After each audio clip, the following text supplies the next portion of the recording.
अंडे का ठेला लगाने वाले की बदली जिंदगी। जी हाँ, हम बात कर रहे हैं हमारे ग्रेट पर्सनालिटी मिस्टर महेश साम्राज्य की। पार्ट 1 आपने देख लिया। पार्ट 1 में जानना इस बिजनेस की छोटी सी झलक और हमारे महेश साम्राज्य का परिचय। पार्ट 2 हम आपके बीच में लेकर आ चुके हैं। पार्ट 2 में आपको दिखाया जाएगा सर का संघर्ष, किस तरीके का सर का संघर्ष रहा और इतनी बड़ी सफलता पर सर कैसे पहुंचे। तो पार्ट 2 देखिए। अगर किसी ने पार्ट 1 नहीं देखा, अच्छे से समझना है पूरी स्टोरी को, तो पार्ट 1 पहले देखिए, इसे अकाउंट में जस्ट नीचे मिल जाएगा और फिर ये पार्ट 2 देखिए। आप पार्ट 2 देखिए, इसके बाद हम बात करेंगे।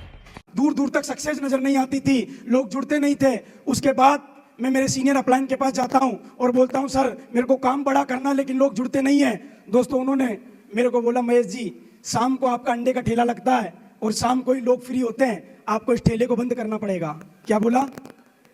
और दोस्तों वो डिसीजन मेरी जिंदगी का सबसे बड़ा डिसीजन था, क्योंकि मेरा पूरा घर उस ठेले से चलता था।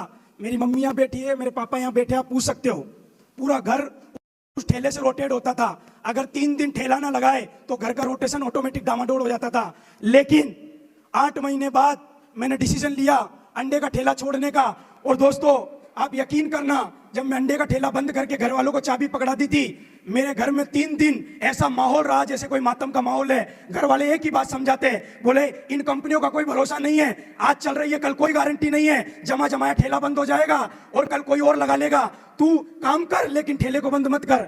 लेकिन पता नहीं क्यों मेरी अंतरात्मा बोलती थी कि नहीं, मुझे काम बड़ा करना है और इस ठेले को मेरे को छोड़ना है। और दोस्तों मैंने ठेले को बिल्कुल बंद कर दिया। बंद करने के बाद घर में इतने पंगे होते थे कि फिर लास्ट मोमेंट पे मुझे अपना घर भी छोड़ना पड़ा। फिर मैंने अपना घर छोड़ दिया, किराए का मकान लिया और धीरे धीरे ब्यावर की दास्तान को मैं कभी भूल नहीं सकता हूं। पैदल पैदल कई बार भटका हूं मैं और लोग विश्वास नहीं करते थे। लगातार चांगेड़ जाता था और लोगों को 5 बत्ती का एड्रेस पूछता था और 5 बत्ती जाता था और लोगों को चांगेड़ का एड्रेस पूछता था और 3 पिट मार के अनजान लोगों में काम करना चालू किया। और धीरे धीरे मेरी सफलता, धीरे धीरे मुझे सफलता मिलना चालू हो गई।